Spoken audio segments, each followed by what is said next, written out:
La siguiente es una producción del Departamento de Educación Virtual, Medios Educativos y Audiovisuales de la Universidad del Atlántico.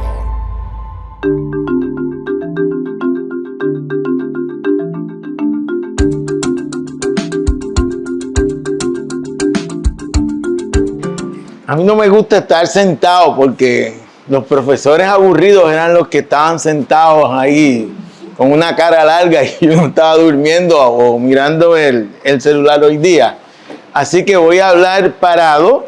Primero, pues agradecer sobre todo a Eliana y a Tawny por esta gestión, por habernos invitado a esto que parece va a ser bien chévere. Me gustaría venir a Barranquilla todo el tiempo para ver todas las presentaciones que se van a hacer.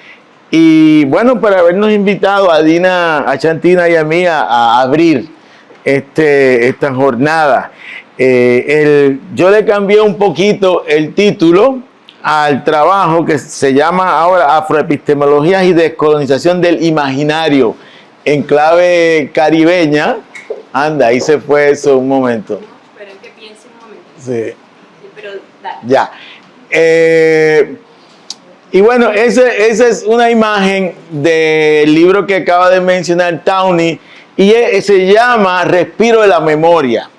Y es de un artista que se llama Diógenes Ballester, que es de Ponce también, y es una manera de recuperar a ese concepto metáfora, arquetipo, orisha, que es Eshu Elegua, Eshu Legba, que va a ser muy importante en la presentación que voy a hacer hoy, la próxima, por favor.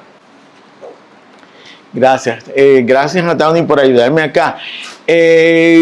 Tanto a Chantina como yo le vamos a hacer un homenaje a la Mae Bernadette Pacífico, que fue asesinada, es una importante lideresa de movimiento social, de pensamiento crítico, una Mae de santo, una líder religiosa de la religiosidad de matriz africana, de un quilombo que es como si fuera un palenque, una comunidad ancestral afro-brasileña que fue asesinada como parte de toda una embestida en contra de la religiosidad de matriz africana que está sucediendo en Brasil, que es una de las contiendas de violencia y de reivindicación por otra parte de esa nación más importante que están ocurriendo en las Américas, y está directamente relacionado esto a las dos presentaciones. Así que le queremos hacer un homenaje a la Mae Bernadette Pacífico, que tuve el honor de conocer. Enunciar desde el Caribe es posicionarse en el universo histórico, epistémico y político del archipiélago.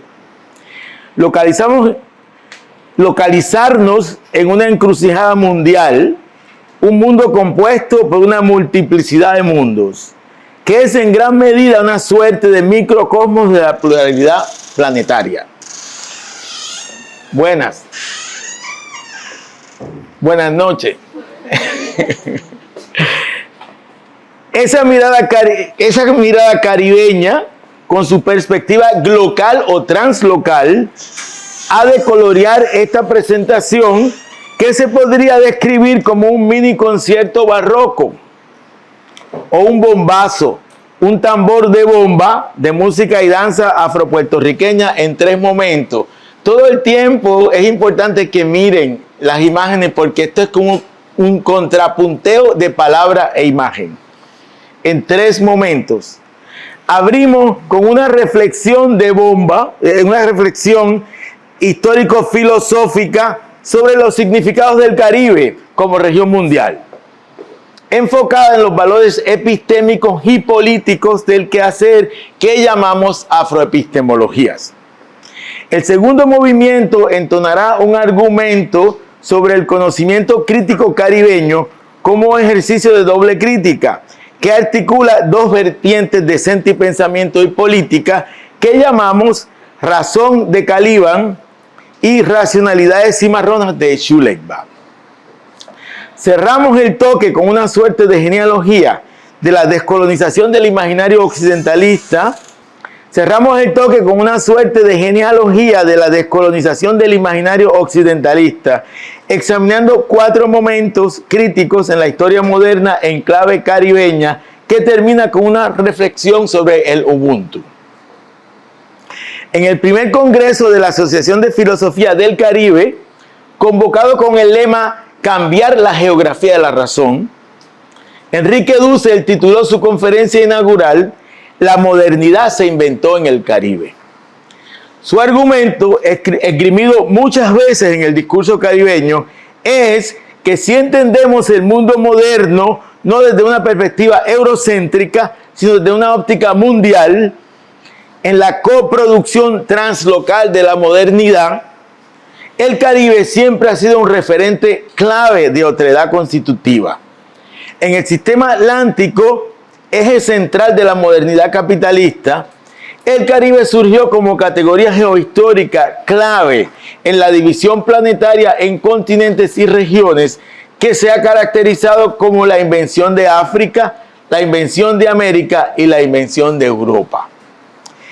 En su análisis de la globalización en su Long Durée, a partir del largo siglo XVI, Michel Robbe-Trouillot cataloga el Caribe como una modernidad alternativa, sin la cual la modernidad occidental no sería posible en términos ontológicos ni epistémicos. La próxima. Tocando ese tambor, argumentamos que el mundo Caribe, como le llamó Alejo Carpentier, se constituyó como primera región moderna colonial del sistema atlántico, el primer lugar de colonización de los imperios europeos, que establecieron regímenes coercitivos de explotación del trabajo, como la encomienda y la esclavitud de plantación. Construyeron ideologías y estratificaciones raciales desde la modernidad temprana, como los discursos tropicalistas y las categorías del nativo, el salvaje, el indio y el negro. La modernidad capitalista es una totalidad compleja, donde el Caribe emerge como un microcosmos de su heterogeneidad estructural, su carácter procesual y relacional, sus espacios plurales y temporalidades múltiples.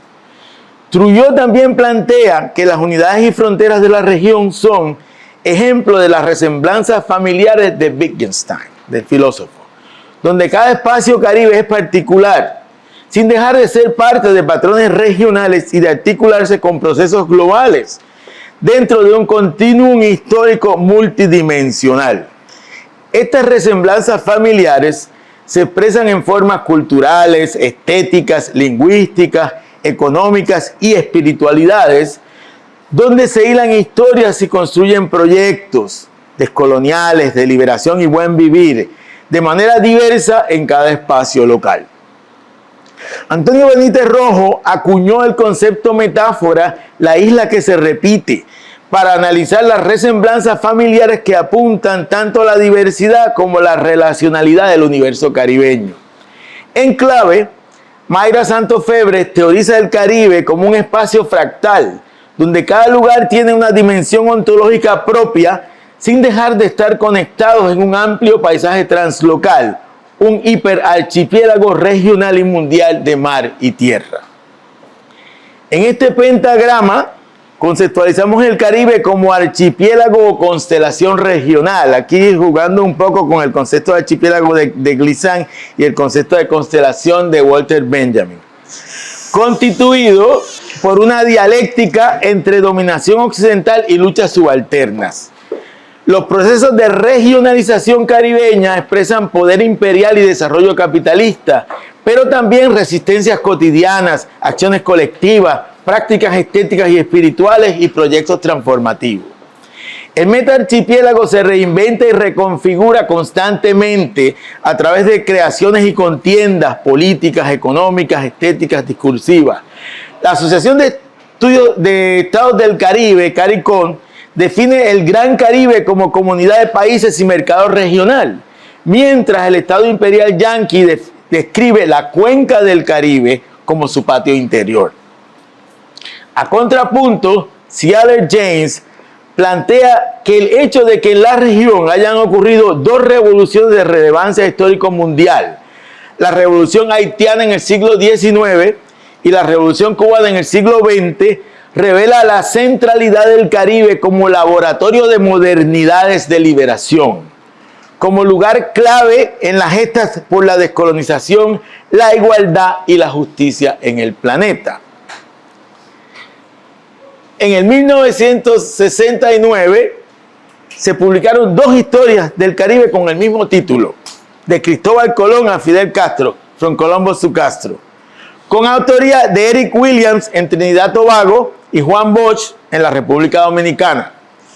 El subtítulo del libro de Bosch, El Caribe Frontera Imperial, enuncia la concepción de la región como espacio nodal de formaciones y conflictos interimperiales, donde todos los imperios occidentales, Europa y los Estados Unidos, han elaborado tecnologías de poder, regímenes de explotación del trabajo y patrones de acumulación de capital, junto con discursos y prácticas de imperialismo cultural y epistémico desde el largo siglo XVI hasta el día de hoy. Entendemos el Caribe como una zona fronteriza.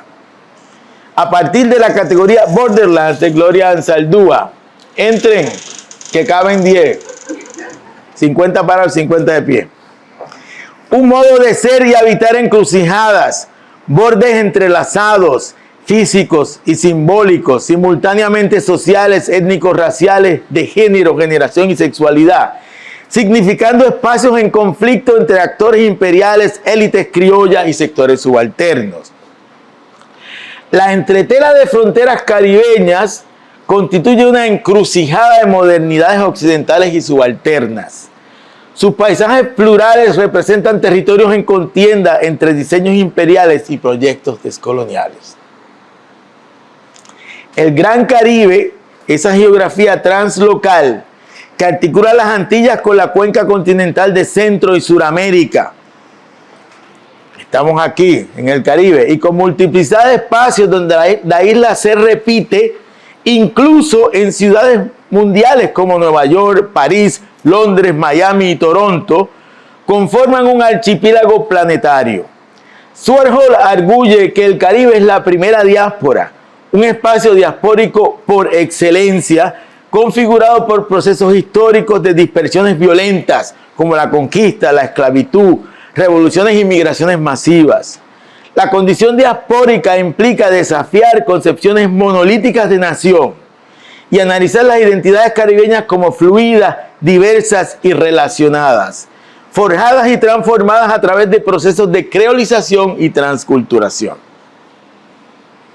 En esa luz, no es accidente que el panafricanismo y las 2 grandes revoluciones modernas de la América, la haitiana y la cubana de nuevo, se gestaron en los circuitos caribeños, en esa encrucijada quinta esencialmente diaspórica de la modernidad-colonialidad, en la que los proyectos de identidad, cultura y poder se articulan como polifonías sincopadas a través de contrapunteos que expresan y generan contradicciones severas y armonías complejas. El próximo. El Caribe ha desempeñado un rol protagónico. Entren. El Caribe ha desempeñado un rol protagónico en la producción y reconfiguraciones de la diáspora africana global, proveyendo liderato mundial en proyectos y políticas afrodiaspóricos, desde el panafricanismo del siglo XIX hasta las campañas de hoy en pro de reparaciones históricas debido a las injurias económicas, ecológicas, epistémicas, políticas, simbólicas, psicológicas, causadas por la institución de la esclavitud y sus secuelas de racismo estructural y subordinación regional en el sistema mundo moderno colonial capitalista.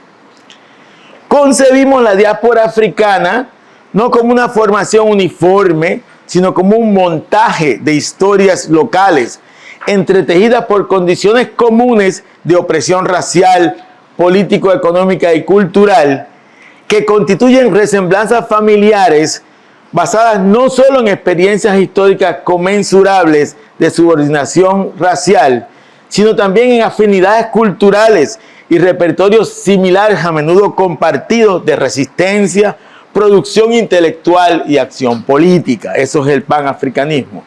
En ese universo afrodiaspórico que mantiene un constante diálogo afroatlántico, el Caribe siempre ha sido y es océano fértil para la aparición y para dar a luz a las afroepistemologías.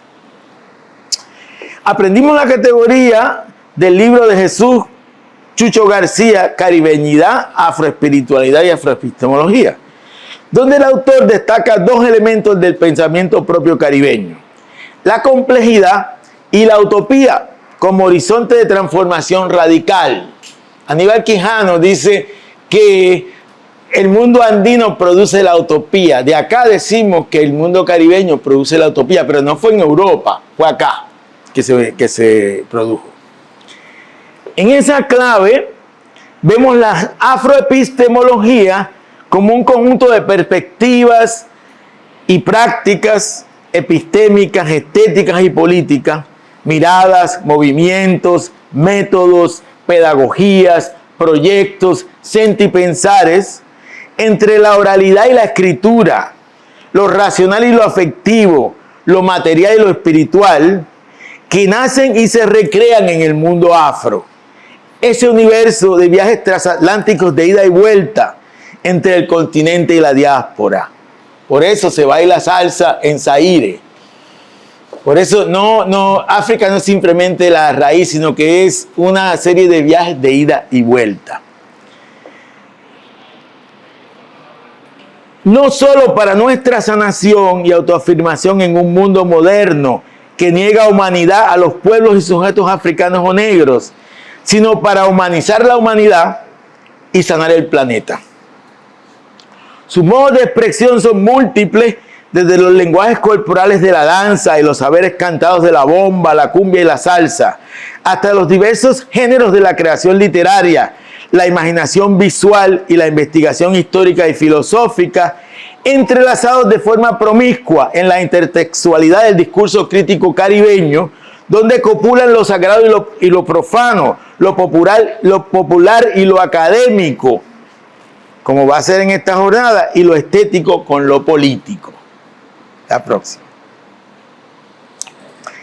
Así definidas, las afroepistemologías son recursos clave para la descolonización del imaginario, para el ejercicio de justicia epistémica a contracorriente del intento de borrar las memorias, geografías, saberes, estéticas, espiritualidades, modos de convivencia, comunalidad, economía y gobierno de matriz africana, tanto en el continente como en la diáspora, que constituyen lo que denominamos la colonización del imaginario.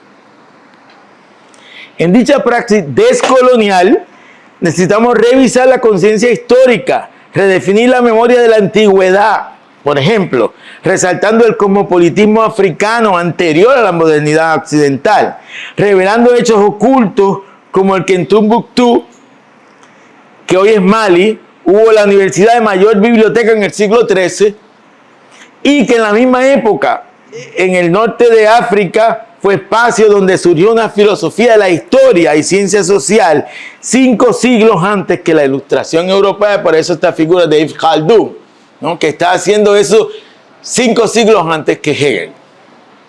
La próxima. En un ensayo clásico que traza puentes entre el pensamiento caribeño y latinoamericano, Roberto Fernández Retamar hace una genealogía del concepto metáfora Caliban. Y no decimos Calibán porque mismo Retamar al final de su vida dijo que le puso el acento al principio, fue un error. Demostrando la relación de la idea del Caribe con el personaje de La Tempestad de Shakespeare. Más allá de relacionar el origen del concepto mismo del Caribe con el contraste construido en el imaginario imperial europeo entre el salvaje peligroso, el caníbal, que come gente, y el noble salvaje, el alegado taíno servil, Retamar elabora una narrativa tanto del latinoamericanismo como del caribeñismo, uno de los temas que estamos tratando en la jornada, como discursos de identidad y cultura regional.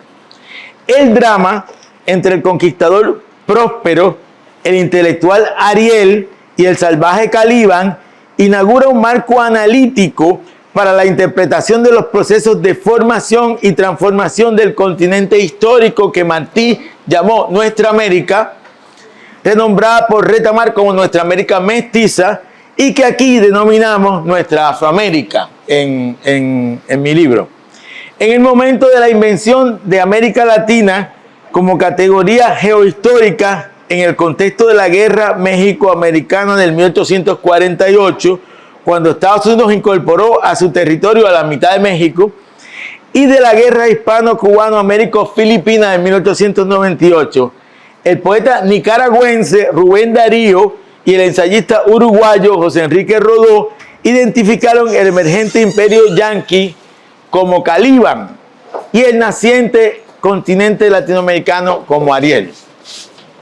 Voy a parar aquí para una transición poblacional.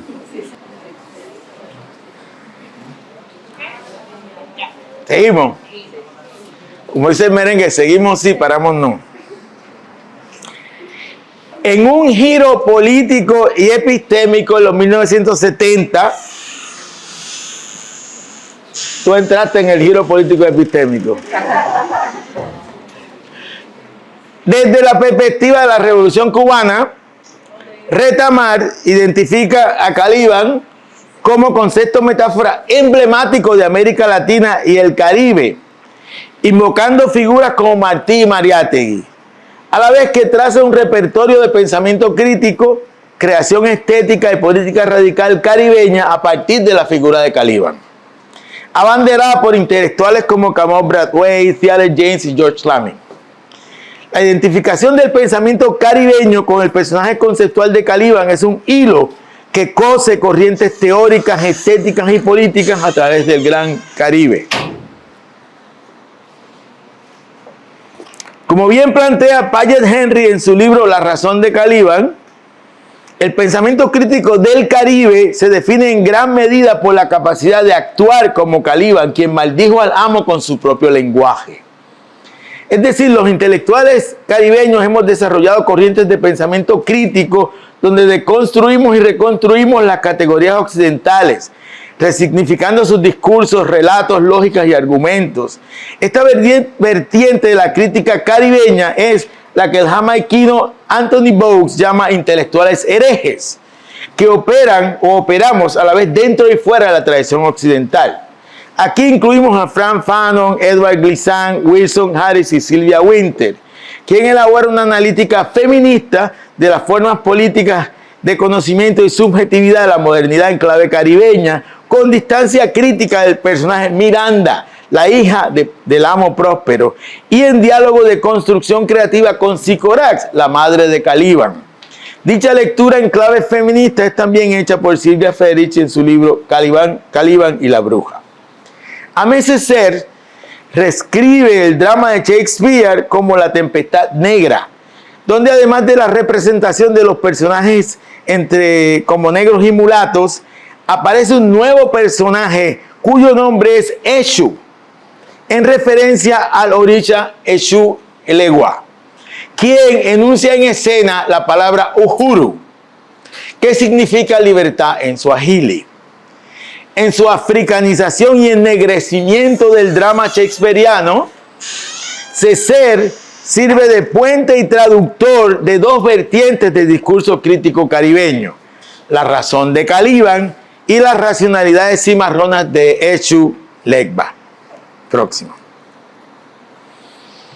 Aquí combinamos Eshu Elegua, el orisha o deidad yoruba, que abre y cierra los caminos de la vida, al mismo tiempo que provee los códigos para la interpretación de los mensajes de las y los orishas. Y por eso sirve como mensajero de dioses y diosas, similar a Hermes en el panteón griego. Por eso la hermenéutica. Con Papa Legba, el Loa o deidad en Bodum de la encrucijada, equivalente a Eshu, que articula los caminos de la vida, ontología, a las posibilidades de interpretación, epistemología y hermenéutica. Luis Rufino arguye que, cito, Eshu es en la cultura yoruba y sus múltiples inscripciones en la diáspora africana, emerge como un principio explicativo del mundo sobre el acontecimiento, la comunicación, el lenguaje, la invención, la corporeidad y la ética. En la medida que Eshu Legba es la fuerza cósmica que preside el Aché, principio ontológico yoruba, es decir, el poder vital de ser y hacer en el mundo, significa el principio de la agencia histórica, de la transformación, las gestas de liberación contra las cadenas de la colonialidad, tejidas por el capitalismo, el racismo, el poder imperial y patriarcal.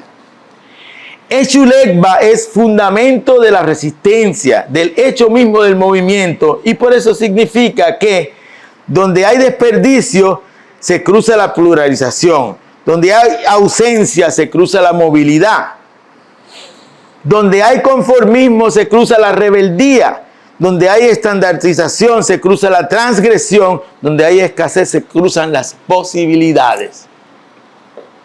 Por ende, Eshu, por ser un signo que epistemiza la soberanía de la vida, es contraria a las formas de castración, escasez, control, vigilancia, encarcelamiento y monologización. Tocando ese tambor, las ontologías vernáculas y los epistems del mundo africano se significan como las racionalidades de Eshu Legba. Siguiendo una tradición antigua en el discurso crítico de la praxis de liberación en clave de africanía. En fin, las racionalidades cimarronas de Eshu Legba corresponden al modo de construcción de conocimiento crítico que Audre Lorde caracteriza como trascender las herramientas del amo. La próxima. En varias cosmogonías africanas, las encrucijadas son lugares de múltiples cruces históricos, espacios privilegiados para entender las posibilidades del ser, la ontología, como también para dilucidar las variedades de estrategias interpretativas, la epistemología, y por ende para transgredir el orden de poder. En esa rítmica ontoepistémica, las encrucijadas son puntos de intersección entre la vida y la muerte, lugares donde se dilucida la dialéctica entre Eros y Tánatos. Eshu Elegua y Papa Legba encarnan la dialéctica de ser y no ser, de luz y oscuridad, que corresponden tanto a la tensión como al continuo entre vida y muerte, que es común a las cosmovisiones de matriz africana. Eshu Legba es la dialéctica misma, encarna la contradicción, la transformación y el movimiento. A contracorriente del cronos lineal del progresivismo occidental, el kairos de Eshu Legba tiene la temporalidad plural, abierta e indeterminada de la liberación. En esa cadencia rítmica, en tanto encrucijada mundial, la zona fronteriza caribeña constituye el reino de Eshu Legba. El escritor guyanense Wilson Harris, en su artículo Creolidad, las encrucijadas de la civilización, identifica a Papa Legba como deidad de la creolización, que significa las culturas de resistencia y las praxis descoloniales encarnadas en las espiritualidades afroamericanas, las cuales identifica con el cimarronaje como espacio y praxis de liberación.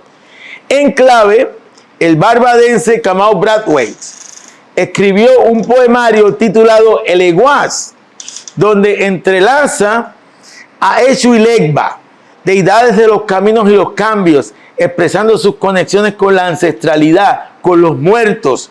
Por eso las elegías a figuras revolucionarias caribeñas asesinadas, como el renombrado poema a Walter Rodney, intelectual activista guyanés asesinado en el 1980. El Egua se significa como alegoría de la ancestralidad plural y heterogénea que caracteriza el Caribe como encrucijada mundial, espacio vicario de caminos múltiples y cambios radicales, lugar de parir, de dar a luz gestas históricos mundiales para la liberación, como la revolución haitiana del siglo XIX y la revolución cubana del siglo XX. Tocando ese tambor, la racionalidad cimarrona de Eshu Legba representa un fundamento vernáculo en el pensamiento crítico y las políticas libertarias del universo que Lelia González denominó América Latina, que también llamamos nuestra Afroamérica. Ese universo diaspórico de encrucijadas, traducciones y creaciones que se forjan en las luchas cotidianas. En clave, Rufino plantea que en el surgimiento de procesos educativos y antirracistas y decoloniales, practicamos una pedagogía de la encrucijada, un proyecto político epistémico donde Eshu es fundamento metódico, portavoz y traductor. Eshu es el trickster tramposo de la calle. Es el niño travieso que revela recuerdos y anuncia futuros. Es el ángel de la historia en clave de africanía. Próximo. Las intelectuales vernáculas no solo practican la oralidad, también escriben sus propios textos, donde se expresan tantos saberes diversos sobre el cuidado del cuerpo o las estéticas visuales, danzarias y culinarias, como sobre problemáticas existenciales y políticas, dilucidando y debatiendo temas como la identidad, el significado del ser, el sentido de comunidad, la resistencia cultural y proyectos históricos de liberación. Así, podemos caracterizar el contrapunteo y la creolización de la razón de Caliban con las racionalidades cimarronas de Eshu Legba, utilizando la noción de doble crítica que acuñó el filósofo franco-argelino Jacques Derrida. ¿Cuánto tiempo yo llevo hablando? 32 Ok. Me voy a saltar algunas cositas aquí para no hablar demasiado. ¿Puede? me dices. Sí. ¿Continúo? No, el anterior. Ese. Voy a hablar un poquito de dejé varias cosas ahí porque está resultando muy largo el tiempo. Voy a hablar un poco sobre el cimarronaje, que es algo que hoy día estamos hablando mucho sobre el cimarronaje. Me parece que es un tema que debemos como conversar más de él, ahondar más en él. Salieron varios libros sobre el cimarronaje.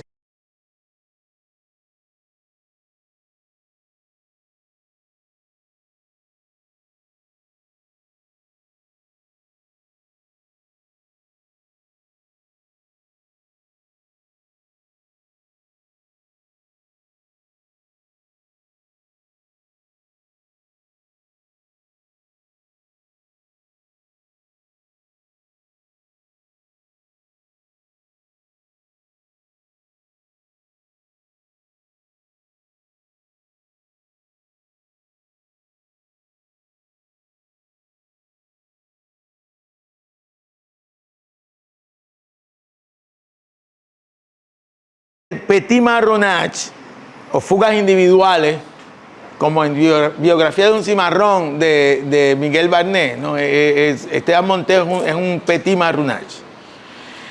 Del Gran Marronage, el establecimiento de comunidades cimarronas llamadas palenques o quilombo. Neil Roberts, un libro genial que yo le digo a Neil siempre que se debe traducir al español, se llama Freedom as Marronage, la libertad como cimarronaje. Un libro que hace una revisión de la teoría política contemporánea a partir de la importancia del cimarronaje. Es un filósofo caribeño de origen jamaiquino. Neil Roberts suma dos categorías: cimarronaje soberano, en referencia al establecimiento de una nación-estado cimarrona en Haití, y el cimarronaje sociogénico. O sea, Haití es una nación cimarrona en la constelación internacional. Eso tiene sus consecuencias, como diremos un poco más tarde. Y el cimarronaje sociogénico, para significar los espacios cimarrones que constituyeron formas de vida y alternativas a los regímenes modernos coloniales. Roberts articula una larga tradición de crítica caribeña, donde el cimarronaje deviene en una posicionalidad y perspectiva ético-política y epistémica, de vivir a la vez dentro y fuera de los regímenes dominantes de poder y conocimiento, forjando zonas fugitivas, comunidades y epistem vernáculos relativamente autónomos de las violencias del capital y los imperios, sin dejar de negociar con ellos. La próxima. Pedro Lebrón Ortiz, en su filosofía del cimarronaje, añade la categoría de cimarronaje analéctico, que toma también de mi trabajo, para conceptualizar los espacios, discursos y prácticas del cimarronaje que constituyen lugares de exterioridad relativa a la modernidad capitalista. El cimarronaje analéctico se refiere a racionalidades de vida, ecológicas, epistémicas, económicas, estéticas, espirituales, que constituyen mundos propios de relativa exterioridad a la modernidad occidental. Tocando ese tambor, Lebrón Ortiz elabora un marco categorial con constructos como actitud cimarrona, conciencia cimarrona y lógicas cimarronas, para teorizar no solo el cimarronaje como fenómeno histórico, sino también como posicionamiento y perspectiva ético-política y epistémica que permanece viva en las metodologías y prácticas de liberación en claves caribeñas y afrodiaspóricas. Por eso Macandal está vivo, no solamente en la editorial, sino en las prácticas cotidianas del vodú en Haití. Es en esa beta que en el habla popular usamos el verbo cimarronear en referencia a prácticas de resistencia a las expresiones cotidianas de racismo y autoafirmación de la negritud y de la caribeñidad. Reivindicar los cimarronajes en cuanto a hechos y territorios históricos de fuga y alternativa, como en tanto espacios y prácticas político-epistémicas a través de las cuales forjamos alternativas radicales, es una magna labor de las afroepistemologías para la descolonización del imaginario.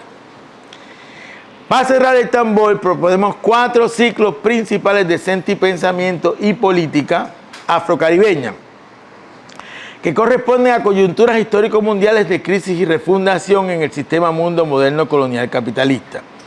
Concebimos estos ciclos como momentos de excepcional efervescencia en el accionar colectivo, la organización política, la producción intelectual y la creación cultural de comunidades, corrientes y movimientos afrodescendientes. Sus momentos clave son momentos claves para la emergencia, maduración y diseminación de afroepistemologías, donde florecen corrientes y movimientos estéticos y políticos. Son coyunturas fundacionales para la descolonización del imaginario, ejercer con vigor y rigor la crítica del archivo imperial, cultivar la contramemoria y la insurrección de los saberes subyugados, para usar el lenguaje de Foucault, que nutren la construcción de archivos alternativos para visibilizar historias ocultas, para reconocer y representar conocimientos y culturas subalternizadas en aras de la descolonialidad, la liberación y el buen vivir. La próxima. El primer momento alcanzó su punto álgido en la hora de revueltas de esclavizadas en el siglo XVIII, cuyo punto culminante fue la Revolución Haitiana, que marcó el nacimiento de la política negra como dominio explícito de identidad y derechos y como proyecto de emancipación. Las revueltas modernas de esclavizadas fueron el pilar de una acumulación de luchas que constituyeron la primera ola de movimientos antisistémicos en la modernidad capitalista. Y para las personas que están interesadas en historia, teoría, análisis de movimientos sociales, esto implica una lectura radicalmente distinta de la historia de los movimientos sociales, que generalmente se traza a Europa, siglo XIX. Las resistencias de esclavizadas, que incluyeron variados repertorios de acción, desde hacer más lenta la producción y envenenar la comida del amo, hasta el cimarronaje, las revueltas masivas y la revolución haitiana.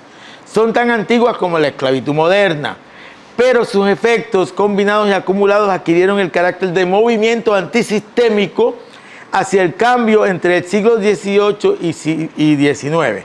Esa fue la época que el historiador Eric Hobsbawm llamó Era de la Revolución, aunque junto con la mayoría de la historiografía, solo reconoció la Revolución Francesa y de los Estados Unidos como las gestas que definieron la época. A contrapunto, sostenemos que la revolución haitiana fue la más profunda de esa era, tanto en intención como en logros. dado que derrotó la esclavitud y el imperio francés, a la vez que inauguró la política del poder negro en el escenario histórico moderno colonial. La gesta haitiana tuvo grandes repercusiones en todo el continente americano, inspirando las resistencias de esclavizadas como también de negros libres y mulatos, exacerbando los miedos de los amos y los imperios, con la invención de la descolonización como forma política. O sea, la revolución haitiana implica la invención de la descolonización como forma de hacer política. Inspiró gestas de independencia en el resto del continente que ahora conocemos como América Latina, la próxima. Y ahí, pues, la famosa relación entre Bolívar y Petion. Las políticas contra el racismo y por la humanización de los sujetos de la africanía tuvieron expresión epistémica en la obra de intelectuales haitianos como Jean-Louis Bastey y Antenor Firmin, jacobinos negros, campeones de la razón de Caliban, que escribieron tratados contra el colonialismo y el racismo a contracorriente del sentido común de los discursos filosóficos y el pensamiento político de la época. A contrapunto, la revolución haitiana también fue liderada por cimarrones cosmopolitas, sacerdotes del vodú, François Macandal, Cecil Fatiman y Tuti Buchman, lo que sirvió de base para la continuidad de racionalidades de vidas cimarronas en la sociedad haitiana hasta hoy. La próxima. Las narrativas de ejes esclavizados como Francisco Manzano, Laudá Equiano y Frederick Douglass, al Tratado de Filosofía Política Anticolonial Antiesclavista de Tobacco Goano, la literatura, pon el anterior, a ver, sí. Eso es una producción. Nosotros hemos hecho una cosa interesante en mi universidad de Massachusetts, y es que hemos desarrollado un currículo alternativo, donde, por ejemplo, leemos a Cugoano junto con Hobbes y Locke. Para ver no solamente la filosofía clásica del liberalismo europeo, sino la respuesta que hubo de esta tradición que es desconocida, pero que es absolutamente importante. Un autor le llamó Tropicolitanos, del siglo XVIII y el siglo XIX. La literatura de escritores afrodescendientes como los poetas Candelario Beso en el Caribe colombiano y Plácido en Cuba constituyeron un cuerpo de escritura del cosmopolitismo afrodiaspórico de los siglos XVIII y XIX que nutrieron la razón de Caliban de la época. Caracterizamos este periodo como el primer gran momento de luchas por la liberación negra, la aparición de una política de solidaridad entre negros e indígenas por la emancipación y de las corrientes vernáculas negras de democracia y libertad expresas tanto en las comunidades cimarronas como en las rebeliones de esclavizadas. El movimiento abolicionista debe considerarse como el primer movimiento social a favor de la justicia, equidad y democracia de carácter global.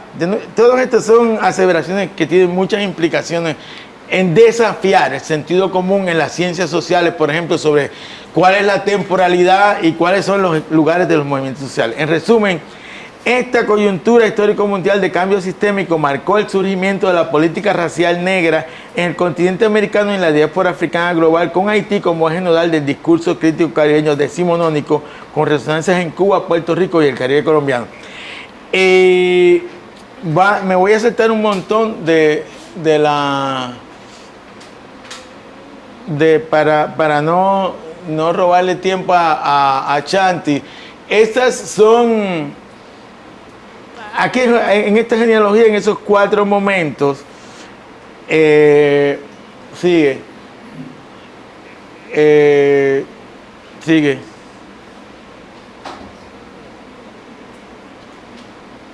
Anterior. Y para ir cerrando, me voy al tercer y cuarto momento para terminar mi presentación.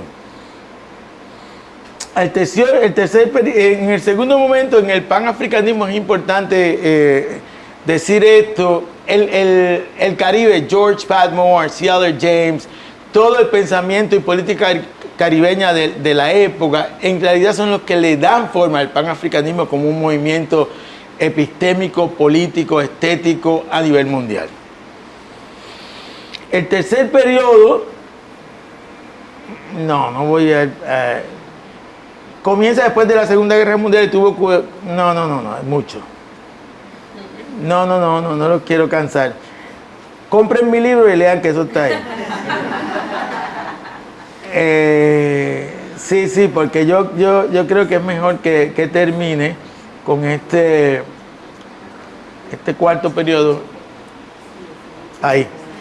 El cuarto periodo que propongo para interpretar las políticas negras y las afroepistemologías en clave caribeña comienza a finales de los años 80 y principios de los 90 hasta hoy. Hoy es la época del surgimiento del nuevo imperialismo estadounidense, por ejemplo, las invasiones de Grenada y Panamá en 1986 y 1988, y de la primera guerra con Irak en 1991. Fue también la era de la Revolución Pacífica que desmanteló el bloque soviético, exacerbando la crisis del llamado socialismo actualmente existente o el socialismo real. Sin esto no se entiende el giro descolonial. Usualmente hacemos una historia del giro descolonial y no hablamos de la coyuntura histórica en la cual surge. Es también el comienzo del fin de la fascinación con las políticas de Estado neoliberales, presididas por movilizaciones y movimientos emergentes contra sus efectos negativos de orden económico y político, como el Caracazo, 1989, los más viejitos aquí nos acordamos. En Venezuela, el levantamiento zapatista en enero de 1994 y su confluencia estratégica con la firma del Acuerdo de Libre Comercio de Norteamérica y las protestas masivas contra las reuniones de la Organización Mundial de Comercio en diciembre de 1992 en Seattle, que desató una ola de protestas contra las instituciones del capital global, hasta los procesos de Foro Social Mundial que comenzaron en Porto Alegre, Brasil, en el 2001. En ese momento de la llamada crisis del marxismo y del debate sobre la posmodernidad, en medio de un incipiente ola de movimientos antisistémicos, cuando surge el giro descolonial. Y dentro de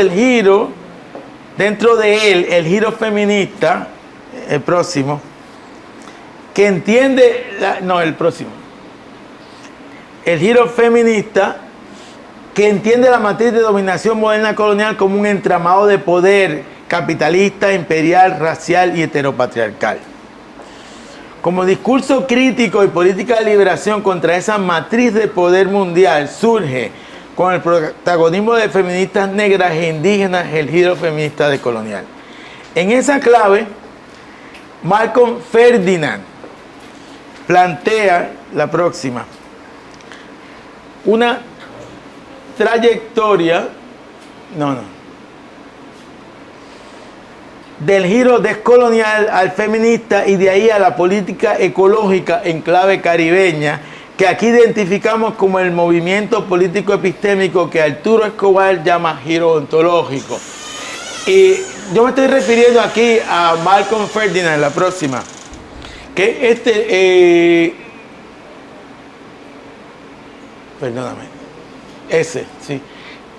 es un libro muy importante. Yo no creo que está en español, está en portugués y está en inglés, pero Malcolm Ferdinand es un hombre muy joven de Martinica, que ha producido, una isla tan pequeña que ha producido gente tan importante como Aimé Césaire, Frantz Fanon, Edouard Glissant y Malcolm Ferdinand. Y lo que estoy tratando de plantear aquí es que esa nueva manera de pensar, que llamamos el giro ontológico, que él plantea como una trayectoria del giro descolonial al giro feminista, al giro ontológico, que también tiene mucho que ver con el trabajo de Ashanti Dina. Yo lo caracterizaría como el estado del arte del discurso crítico caribeño.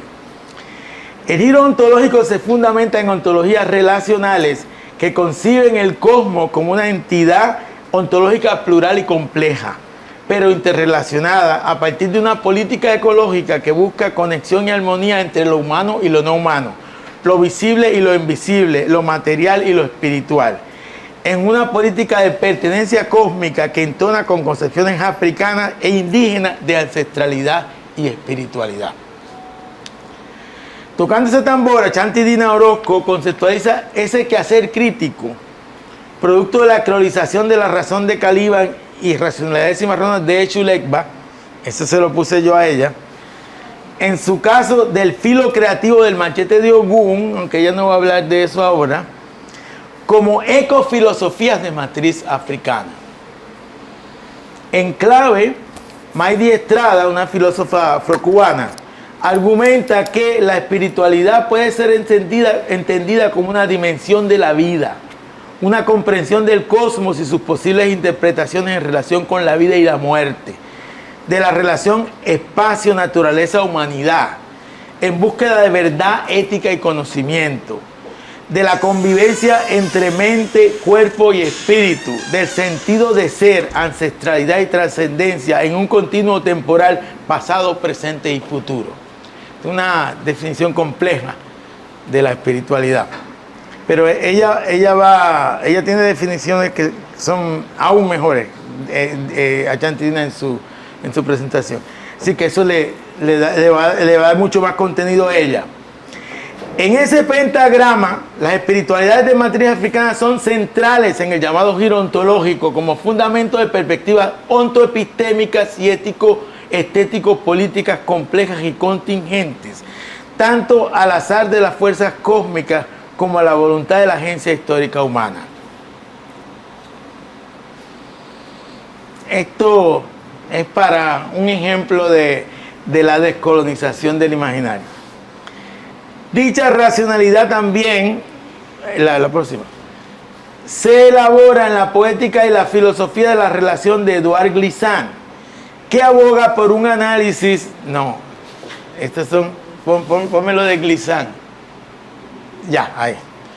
Dicha racionalidad también se elabora en la poética y la filosofía de la relación de Édouard Glissant, que aboga por un análisis de archipiélago de la totalidad histórica, donde cada parte es una especie de isla con su propia realidad óntica, al mismo tiempo que es parte de una mayor constelación histórico-mundial llamada Tout Monde. Esa es una expresión del criol, no es del francés.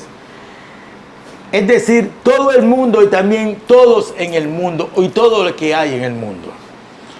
Formula un pensamiento archipiélago que se opone a las pretensiones universales del pensamiento continental, proponiendo una perspectiva epistémica de pluriversalidad, predicada sobre una ontología de la diferencia y la relacionalidad, donde todos estamos relacionados pero distintos. Para Glissant, la dialéctica de dominación y resistencia, de muerte y vida, poder sobre y poder para, que caracterizan las relaciones sociales en el Caribe, la diáspora africana y el mundo entero, está representado por el concepto de creolización, que significa un proceso continuo de luchas y negociaciones, intercambios asimétricos y desarrollos desiguales. En sintonía, Kamau Brathwaite acuñó la categoría de marialéctica, dialectic aquí en inglés, contra la corriente de obsesión por la fijeza, la seguridad y la apropiación que mueve el pensamiento occidentalista, por una autoepisteme oceánica y una poética predicada sobre la fluidez del agua, porque estar dedicado al agua es un ser en flujo. En esa clave, la ontología relacional y la epistemología fluida de Brathwaite se basan en las historias del Caribe, donde las mareas fluctuantes, los sonidos rítmicos de las olas y sus ondulaciones se enroscan a medida que llegan a las costas. También ve la creolización como un proceso continuo, complejo, entre las prácticas criminales de la esclavitud, el imperio, el capital, y la praxis resiliente del cimarronaje, de creación estética, sanación espiritual y acción colectiva antisistémica. El cimarronaje no significa solo la resistencia y la fuga de los regímenes esclavistas y por ende del orden de poder moderno colonial, sino más aún una fuerza vital de Eros, la posibilidad práctica de una vida fuera de las prisiones de la esclavitud y la colonialidad. En esta política y poética de la liberación, Brathwaite concibe el Caribe como una encrucijada fundamental, un sitio primario de encuentros y desencuentros entre mundos históricos y proyectos sociales, significados por el Loa Legba del Bodum y el Orisha Yoruba Eshu, quienes representan el principio mismo de la relacionalidad, complejidad y contradicción, que constituyen el ser y la conciencia, y por tanto la ontología y la epistemología, como hemos visto. Las ecofilosofías de matriz africana, ahora pueden llegar al final, se sintetizan, que ya estoy cerrando, en las categorías vernáculas Ubuntu y Muntu. Ubuntu es un significante del Zulú Bantú creolizado que en su nivel básico de significación significa yo soy porque somos, como el movimiento del partido político de Francia Márquez. Esta denotación expresa su significado más profundo como un concepto vernáculo que significa el carácter colectivo del yo y la naturaleza comunitaria del ser social. Sus connotaciones más profundas como categoría cosmogónica africana que engloba principios ontológicos de pertenencia cósmica y la necesidad de una búsqueda activa para cultivar la armonía y negociar las diferencias entre los seres existentes, humanos, naturales, ancestrales, espirituales. Ofrecieron las condiciones de posibilidad para la creación de Ubuntu como una categoría político-epistémica para representar el buen vivir, el principio Eros en clave africana, primero por los movimientos sociales en Sudáfrica y ahora en todo el mundo. En el Foro Social Mundial realizado en Dakar, Senegal, en enero de 2011, allí estuve en este acto, inauguramos un eje temático llamado Ubuntu para analizar y criticar la crisis civilizatoria actual, para construir alternativas a la globalización capitalista neoliberal desde múltiples puntos de vista y prácticas de buen vivir alrededor del mundo. En sintonía, el discurso crítico intelectual y el movimiento social adoptaron el lenguaje y desarrollaron los significados de Ubuntu como una categoría ecológico-espiritual que representa filosofías y prácticas del buen vivir fundadas en saberes y memorias ancestrales, solidaridad humana y modos comunales de gobierno, cuidado colectivo y convivencia, junto con economías solidarias, reciprocidad, respeto y armonía con los ciclos naturales de la vida y con la cosmología espiritual. En clave, final, gracias. Te me adelantan muy bien, agarra la onda, aunque no están en orden. En clave, Manuel Zapata Olivella elabora un discurso crítico afrodiaspórico y caribeño a partir de la filosofía del Muntu. Y aquí el libro de Ashanti Dina, Las semillas del Muntu. Así dice el Ecovio: la filosofía del Muntu, aun cuando tenga la originalidad de ser la más antigua, incorpora elementos de otros pueblos africanos y de fuera del continente. Dice que es la más antigua porque es de origen bantú. Y la mayoría de la gente que vinieron aquí, a esta parte del mundo, eran de origen bantú. Por eso el Lumbalú de Palenque. Lo que la hace ecuménica en el sentido más humano. Es decir, tiene una validez más allá de los credos religiosos o políticos. Su prédica mayor va dirigida a la enseñanza de los principios elementales de sobrevivencia y convivencia entre los hombres y la naturaleza. Una filosofía vitalista y existencialista. Por eso, vitalismo y no vitalidad. Íntimamente sometida a los mandatos superiores y sagrados de los ancestros.